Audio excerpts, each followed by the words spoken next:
Captain America 2 came out in early 2014, about 2 years after the New York battle. This film, while centered on Captain America's story, is quite independent with a rich plot and unexpected twists. It's thrilling, earning the nickname Marvel's The Bourne Identity. After the New York battle, heroes return to their lives. Steve Rogers, asleep for 70 years, tries to fit into the new world. During a run, he meets Sam Wilson, a retired Air Force vet, aka Falcon. They bond over running, leading to a classic line. At the start, Cap is shown out of touch due to being frozen, so he learns about past events. His notebook has interesting notes. After his run, Cap's mission starts. Natasha, with straight hair, picks him up in a sports car. The mission is to rescue tech staff from mercenaries on a S.H.I.E.L.D. ship. Cap quickly plans and jumps from the plane. Without a parachute, Cap boards the ship and takes out mercenaries with his shield. As mercenaries demand ransom from S.H.I.E.L.D., Natasha arrives just in time. Seeing no payment, they prepare to kill hostages, but S.H.I.E.L.D. agents ambush them, rescuing the hostages. Not finding the pirate leader, Cap calls Natasha to protect the hostages, but she doesn't respond. Suddenly, the pirate leader appears with a confident combo, but Cap counters. As the leader rises, Cap charges and ends the fight. Cap then sees Natasha copying secret files and tells her their mission was to save hostages. Natasha replies that was his mission. Hers was to copy files. After completing the mission, Cap returns to S.H.I.E.L.D. to question Fury about why he wasn't informed about the mission, which could have risked hostages. If given the task, he should be fully trusted. Lack of trust among teammates only increases risk. Task difficulty. Fury said, "There's no complete trust in this world." He lost an eye from trusting too much.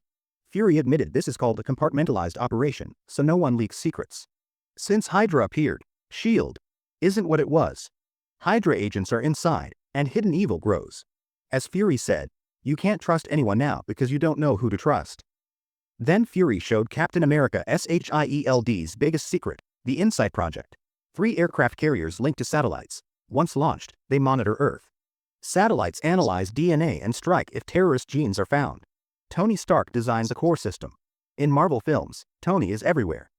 A man cursed with knowledge is not to be underestimated.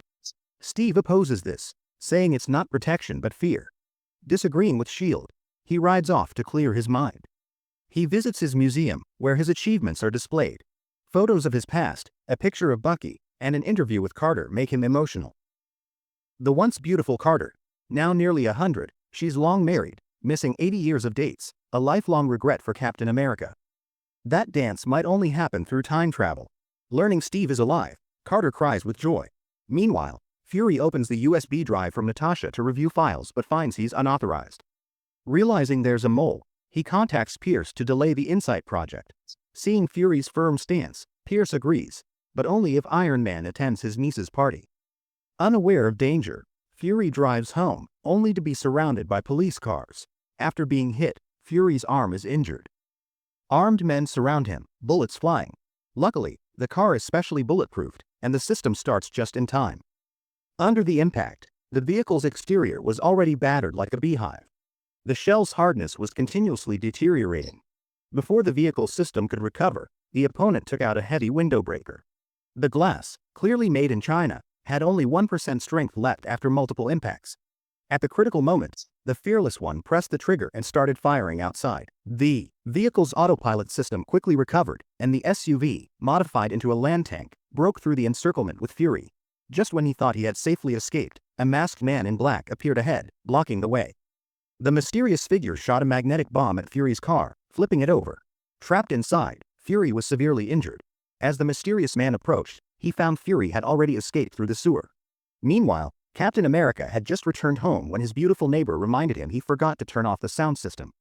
He instantly realized someone had broken in, so he climbed through the window. He climbed in, then grabbed his shield, ready to attack. Unexpectedly, it was Director Fury. He used his phone screen to tell Captain America that the room was full of bugs and that there was a mole in S.H.I.E.L.D. Just as they were about to discuss further, gunshots rang out and the director was shot down.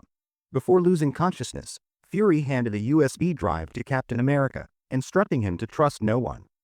The neighbor next door came over with a gun. It turned out she was Agent 13 of S.H.I.E.L.D., Sharon Carter, living next door to protect Captain America. At this moment, Steve saw the assassin had fled and chased after him. But it seemed Captain America's turning skills weren't very good. After confronting the assassin on the rooftop, Captain America was shocked by the enemy's strength, and then the opponent vanished into the night. Fury, after being rescued by doctors in the hospital, was beyond saving and was eventually declared dead. As the last person to contact the director, Captain America was taken back to S.H.I.E.L.D. for investigation. Before leaving, he hid the USB drive in the hospital's vending machine. Pierce, the head of S.H.I.E.L.D., told Captain America that all the surveillance in his home was installed by Fury. The money obtained by the leader who hijacked the S.H.I.E.L.D. ship was all transferred to an account of a deceased person. Coincidentally, this person's address was Fury's mother's former residence, indicating that Fury might be the mole in the agency. Fury might have been illegally selling confidential information, and the deal's collapse led to him being hunted. Captain America believes the director isn't like that. Seeing brainwashing fail, Pierce tries to get info from him, thinking the director's visit wasn't a coincidence. But Captain America never mentions the USB, so Pierce sends people to intercept him in the elevator. Speaking of elevator fights, don't mess with these three: Ip Man from China, Ding Ching from Korea, and Captain America. While riding the elevator, Captain America notices others are tense. Through subtle observation, he realizes something's off. Even as they act, he's already seen through it all. After dealing with the people in front of him and preparing to leave, he doesn't realize backup has arrived outside. He glanced at the height, then crashed through the glass and jumped. Then Captain America hopped on a Harley, crossed the bridge blockade, and skillfully dodged gunfire. If you ask about his skills, Captain America can destroy a plane with just a shield. Not sure if that counts as a skill. S.H.I.E.L.D. quickly lists Captain America as most wanted. Their reason sounds grand, because he won't disclose what the director last said. After escaping S.H.I.E.L.D., Captain America disguises himself and goes to the hospital.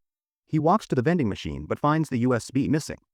The next second, Natasha appears behind him. Turns out, she already took it. Natasha tells him she knows who killed Fury, but many don't believe this person exists. The mysterious assassin is called the Winter Soldier. Over 50 years, he's been in over 20 major assassinations. 5 years ago, Agent A encountered him, and the gunshot wound on his waist was his doing. The bullet in the director's body is the same, both from the former Soviet Union, with no ballistics. Maybe the USB holds clues. If they can decrypt it, they can solve the mystery. After this incident, the Council decides to launch the S.H.I.E.L.D. program. At this time, Captain America and Natasha are in a mall, trying to decrypt the USB. It has a tracking program, and once plugged in, they only have 9 minutes. Although they don't succeed, they trace the file's origin to New Jersey, a place Captain America knows well. After leaving, they find S.H.I.E.L.D. Agents have tracked them. Captain America is analyzing tactics, while Natasha suggests he pretend to be her boyfriend. They laugh to cover their tracks and even kiss to slip past S.H.I.E.L.D. Agents unnoticed. Soon, the two of them, using the USB signal, Captain America arrived at a familiar place. It was the military camp where he was trained. They entered a secret room, the original site of S.H.I.E.L.D's founding. On the office wall, Captain America saw a young Peggy Carter, Howard Stark, and the camp commander. Behind a metal cabinet was a hidden elevator. After cracking the code, they took the elevator deep underground. As the lights slowly turned on, they saw old machines covered in dust, except for a spotless USB port. When they inserted the USB, the equipment started working. An antique AI identified them and could even converse. A mysterious scientist appeared on the screen. Drive. Zola, the Red Skull's subordinate. In 1972, Dr. Zola, terminally ill, uploaded his consciousness to a computer before his death. He developed an algorithm to eliminate threats in their infancy, sacrificing freedom for Hydra's vision of peace. He revealed Hydra's plans to them. Previously, Captain America mentioned that after being captured, Zola joined the US military and was later integrated into S.H.I.E.L.D. through Operation Paperclip, a plan to recruit Nazi scientists during World War II. Although Zola left the Nazi regime, his loyalty remained unchanged. The seeds planted by the Red Skull continued to grow, fueling conflicts over the past half-century. Hydra agents have been inciting wars for profit. Anyone who tried to stop them, like Howard Stark and the murdered director, met tragic ends. The world's course has been under Hydra's influence, even infiltrating S.H.I.E.L.D. After decades of infiltration. S.H.I.E.L.D. nearly became Hydra's headquarters. The upcoming S.H.I.E.L.D. program is Hydra's evolution plan. Once launched, 3 helicarriers will take to the skies, allowing Hydra to reclaim the world. While talking to them, Dr. Zola remotely locked the room and called for backup. Captain America realized Zola was stalling, as a missile was headed their way. "I hope you didn't interrupt him." After Captain America and Natasha narrowly escaped, they found Falcon, whom they had met not long ago. Natasha believed that since missiles could be launched at them, Hydra must have high-level infiltrators in S.H.I.E.L.D. Captain America immediately deduced that only someone with Pierce's authority could do this. The top leaders of S.H.I.E.L.D. were all Hydra agents, making the situation quite tricky. Since the Zola algorithm had been uploaded to the satellite, the bald guy in charge of the satellite launch was also confirmed to be a Hydra spy. After Falcon understood the whole situation, he decided to help them, but he needed Captain America to get his Falcon gear from the military. Before retiring from the Air Force, he was part of a special rescue unit. Captain America thanks Sam for joining and promised to handle the gear. Their primary goal was to find the bald guy. An American senator who appeared in Iron Man 2 was also a Hydra agent, and even the superheroes who hadn't yet appeared were under Hydra's surveillance. Hydra had a complete grasp of global movements, far more than S.H.I.E.L.D. afterward. Captain America and the others took the bald guy to the rooftop to interrogate him about the details of the Insight plan. Initially, the bald guy was tight-lipped, but eventually, he revealed everything.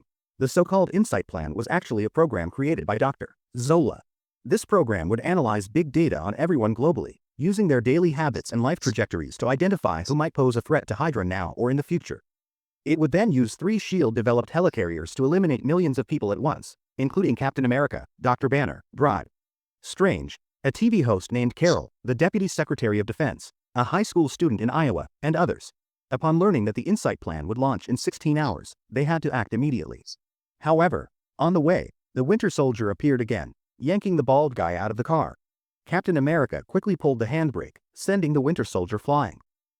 At this moment, the 3 of them saw that the Winter Soldier had a metal arm. Suddenly, a Hummer accelerated and crashed into them, driven by a mysterious person. Rolling onto the roof, he yanked the steering wheel away, and the car quickly rolled over.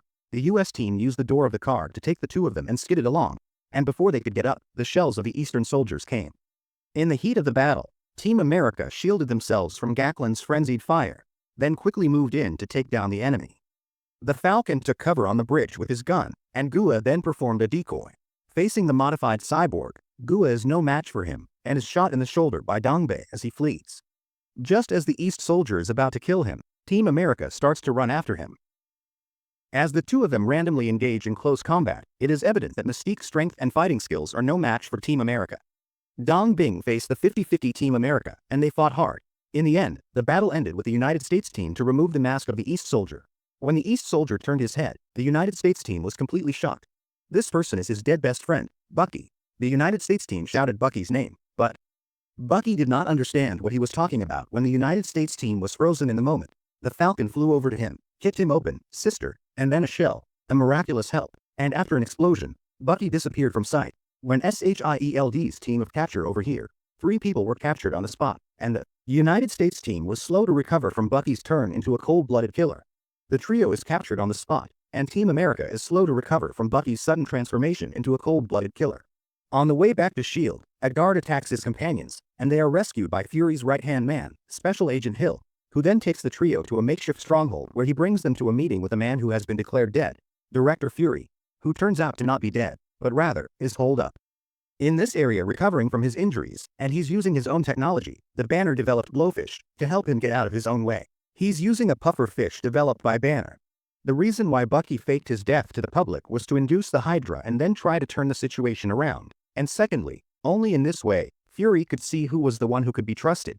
Bucky returned to the Hydra's secret base, and in the process of fighting with the American team, he regained some of his memories. It turned out that Bucky didn't die after falling off the cliff, but he was captured by the Hydra and was physically altered and brainwashed by the Hydra. Dr. Zola modified his body and brainwashed him after completing the mission. Dr. Zola sealed him in ice until the resurrection of Hydra, and he eventually became the killer of Hydra. Winter Soldier thinking of this, Bucky punched and flew away from the people around him. When S.H.I.E.L.D. people suddenly appeared. Pierce and the entire capture team are Hydra spies. Pierce realizes that Bucky's memory is coming back, and he immediately orders him to take Bucky to the hospital. Bucky brainwashes Fury again, who starts explaining his plan. Once the 3 aircraft carriers rise to 30 feet, they'll connect with satellites, turning into weapons to fire at millions of targets. To stop the Insight plan, Fury takes out 3 control chips, telling everyone that only by replacing the chips on the carriers can they regain control. Later, Cap stands alone on the bridge, recalling how Bucky, who grew up with him, promised to stay with him till the end. How could he now be an enemy? Falcon approaches, advising Cap that the current Bucky isn't the person he once knew. Now, he's someone you must stop. But kind-hearted Cap believes Bucky will eventually recognize him. With the plan set, they immediately set off, first infiltrating S.H.I.E.L.D's broadcast room. Cap exposes Hydra's plot to the public. After a passionate speech, many choose to believe Cap. Seeing the situation exposed, Pierce immediately orders his men to control the 4 council members. Some people within are still just deciding to side with Cap. In an instant, a gunfight erupts. Amidst the chaos, Rumlow executes the launch command at the S.H.I.E.L.D. base. Anyone obstructing Hydra meets their end. Meanwhile, the deck on the lake slowly opens, and the 3 massive carriers start their engines, ascending into the skies. Cap and Falcon rush onto the ship just in time, then begin to work together. Meanwhile, Pierce continues to brainwash the council members, but they refuse to join him. Just as he's about to shoot, a council member suddenly fights back, taking down the guards.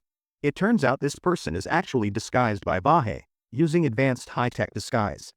Vahe successfully captures Pierce. Cap, through a series of brilliant maneuvers, finally manages to insert the chip into the first carrier. With only 8 minutes left until the carriers launch, Falcon skillfully dodges countless attacks, ultimately succeeding in a wild aerial spin. Now, only one remains. As a group of Air Force personnel gathers to support Cap, the Winter Soldier reappears, destroying their planes, dismantling Cap's backup in minutes. At this moment, Fury also appears at S.H.I.E.L.D., leaving Pierce shocked. Although he deleted Fury's retinal scan access, Fury still has another eye. In the end, Pierce has no choice but to comply and hand over S.H.I.E.L.D. Captain America is being chased by enemies with a rocket launcher, so he calls Falcon for a lift.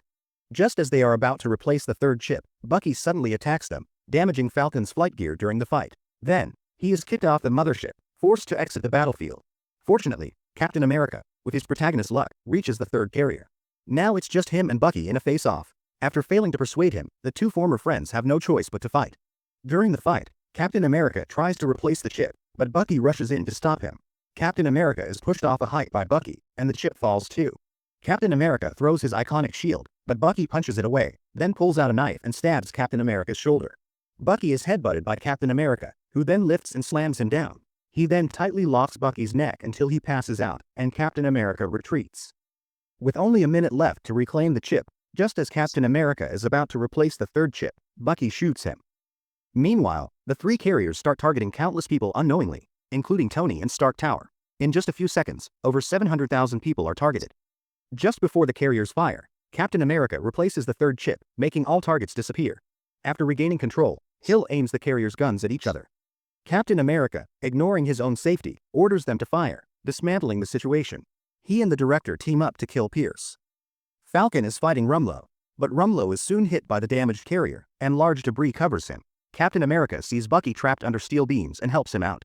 Captain America chooses to discard his shield, not wanting to fight his former friend. The carrier explodes, and Bucky watches Captain America fall into the water. It seems Captain America's words trigger something in Bucky, who eventually saves him from the water and leaves alone. Bucky visits a World War II museum and sees his past, hinting at his return and redemption. Later, a severely injured Captain America wakes up in a hospital room marked with Stark Industries. Agent Hill is conducting interview-like tests, suggesting she joins Stark Industries after S.H.I.E.L.D's collapse. Known Hydra executives are being arrested. After being infiltrated by Hydra, the director burns all his S.H.I.E.L.D. records. After the crisis, Fury doesn't restore his identity, setting up a tombstone to let the world think he's dead. He plans to do some things, having discovered many Hydra members are still hidden. He prepares to fly to Europe tonight. Captain America kisses goodbye to Natasha and decides to find out the truth about Bucky and the Winter Soldier. The story ends in a secret lab where Hydra remnants obtain Loki's scepter and use the Mind Stone for human experiments. The Scarlet Witch and Quicksilver, twins who survived the experiments, first appeared in the X-Men comics as part of the Brotherhood of Evil Mutants. Then, the siblings will meet the Avengers.